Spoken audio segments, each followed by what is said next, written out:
kayak ya gimana sih gitu, keadilan aja lah mbak gitu mas gitu. Saya juga mana pernah sih saya kayak gini cari-cari perhatian, dia iya kali cari-cari perhatian, saya mah enggak, saya mah padanya aja. Kerjaan saya tuh kerja, saya jadi ibu, jadi istri yang baik, jadi anak yang baik, kerja saya banting tulang untuk anak saya. Wong saya yang kerja, saya hidupin anak saya, dia hidupin kita enggak.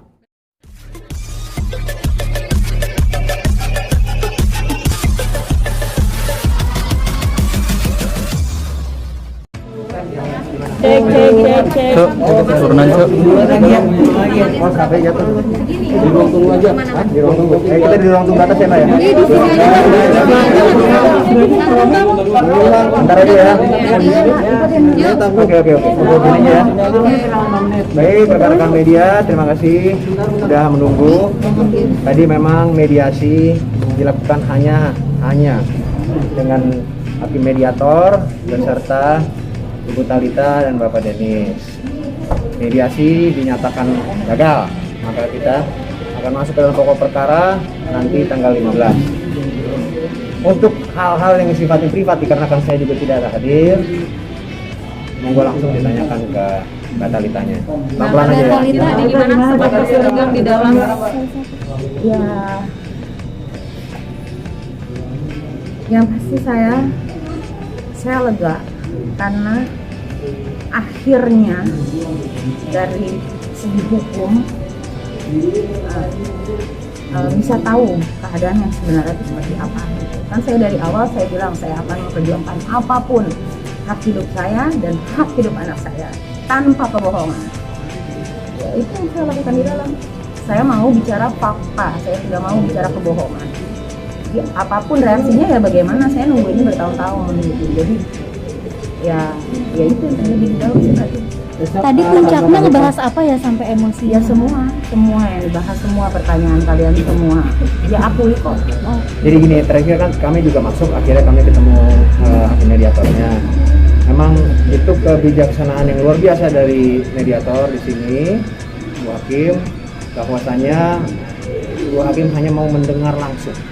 Jadi tanpa ada kami, biar Ibu Hakim bisa tahu bagaimana Ibu Hakim bisa menilai sendiri dan mempertimbangkannya sendiri. Nah, bagi kami itu, kalau ada pun kami di sana, ketika misalkan klien saya emosi dan lain sebagainya, ataupun dari pihak lawan juga emosi, pasti kan ada yang memotong dan lain-lainnya. Nah ini enggak pure, benar-benar kebijaksanaan dari hakim mediator untuk mau bertemu hanya dengan Talita dan Denis. Dan disitulah akhirnya diputuskan bahwa mediasi gagal.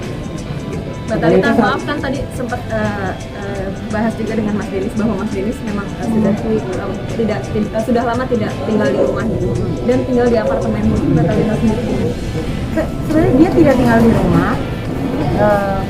Tempat-tempat dia tinggal itu saya tahu. Sampai di tahun 2020 yang di apartemen itu dia pindah 2 kali juga saya tahu.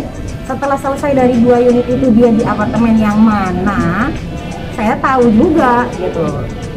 Tapi kan saya tahu ada batasan-batasan yang bisa kita bicarakan, ada yang tidak. Ya saya bilang semuanya tergantung dia gitu. Ketika dia berbicara kebenaran, ya saya juga pasti oke, berarti gentle nyerang. Tapi kalau nggak gentle, dia bohong, ya saya harus buka dong. Saya harus kasih tahu dong segala-galanya yang saya tahu, yang kita tahu gitu. Jadi ya saya udah gimana ya mbak gitu, saya tahan ini tuh.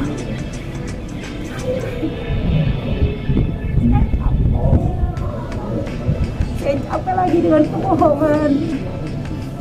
Saya capek kalau dia masih beralasan. Saya capek. Gak ada di dunia ini wanita yang mau ada di posisi saya, itu gak akan ada. Jadi saya sekian lama orang tahu saya ceria. Saya tutup dalam-dalam semuanya. Masa sampai di ujung juga dia masih mau berkelit.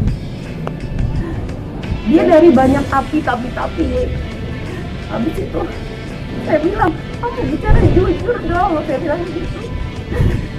Terus dia bilang, akhirnya dia renung. Terus dia bilang kok sama Ibu Hakim, dia akui kok salahnya dia. Yang semua teman-teman pers ini mau tanyakan ke saya, semuanya benar. Itu jawabannya. Jadi kalian tafsirkan sendiri, semuanya benar. Jadi kan saya bilang gitu, saya minta keadilan, saya berdoa sama Allah, saya minta keadilan. Yang saya rasakan ini udah bentuk tidak adil di dalam kehidupan berumah tangga. Jadi itu saya dikuatin nih sama abang saya sendiri, saya dikuatin sama keluarga saya. Memang kan saya bilang jangan main api sama keluarga saya, orang kita keluarga hukum kok, kita lakukan semuanya sesuai hukum yang berlaku di Indonesia gitu. Jangan lagi berkelit gitu loh, salah gitu, jangan bilang salah tapi gitu. Itu namanya orang ngaku salah tapi nggak ikhlas. Kalau kita yang korban kita disuruh ikhlas, masa yang bikin dosa nggak bisa gitu loh. Jadi tadi mungkin ya di situ gitu puncaknya gitu, ketika saya dengar masih berkelit ya saya udah nggak bisa lagi untuk nahan gitu. Berarti saat materi menyampaikan awalnya beliau berkelit gitu. Awalnya berkelit, akhirnya dia mengaku. Iya, punya KDRT fisik. Kan siapa yang wawancara dari kalian pihak sana? Dia bilang gak ada KDRT fisik. Saya lihat tuh tayangannya di mana entah. Ada itu semua. Saya bicara fakta. Tapi kan saya tahu kapan saya harus bicara, kapan tidak saya harus bicara. KDRT-nya kayak gimana, Kak? Oh, KDRT-nya saya dilempar kok pakai handphone ke mulut, ke muka saya sampai berdarah, bibir saya sampai dagu saya, gigi siniran saya sampai patah 2 yang di bagian depan. Jidat saya ini dijedutin sama dia, sama kepalanya dia sampai berdarah, sampai benjol. Anak saya lagi di pangku pas dia lakukan itu. Dia masih mau bilang nggak ada lagi KDRT fisik. Harus tunggu saya ngomong kayak begini dulu, baru dia mau gitu ngaku. Ada visum tuh? Gitu. Gara-gara Itu kejadian sudah dari 2016. adapun nanti bukti-bukti lain Perkara, sebagainya ya. nanti kami akan sampaikan di Sidang. sidang. Secara berkala Kak, KDRT ini. Tidak berkala, tapi saya mengalami perlakuan tidak yang seharusnya itu beberapa kali. Itu pada saat yang sebelah itu apa yang membuat yang menyebabkan Temperamen atau gimana? Iya, temperamen. Penyebabnya hal kecil yang sebenarnya nggak perlu sampai begitu. bukan karena emang wanita lainnya. Oh, bukan. Orang kita lagi habis pergi keluarga gitu kok. Kayak gitu. Jadi kayak ya itu saya udah nanti bertahun-tahun tuh bener gitu ya. Masa saya harus ngomong, saya harus nahan lagi kasih orang pembuat dosa ini bisa bernapas lega sementara saya terengap-engap gitu. Ya gimana sih gitu, keadilan aja lah mbak gitu mas gitu. Saya juga mana pernah sih saya kayak gini cari-cari perhatian, dia iya kali cari-cari perhatian, saya mah enggak. Saya mah padanya aja, kerjaan saya tuh kerja, saya jadi ibu, jadi istri yang baik, jadi anak yang baik, kerja saya banting tulang untuk anak saya. Saya yang kerja, saya hidupin anak saya, dia hidupin kita. Enggak. Berarti nggak ada nafkah? Enggak ada. Selama 3 tahun ini? Udah lama banget enggak ada. Lebih. Dari awal Dia ke saya pribadi sebagai seorang istri nih mbak ya, nih para wanita, saya tidak pernah mendapat gaji seorang istri, tidak pernah. Dari awal. Dia kasih untuk anak saya uang susu popok dah.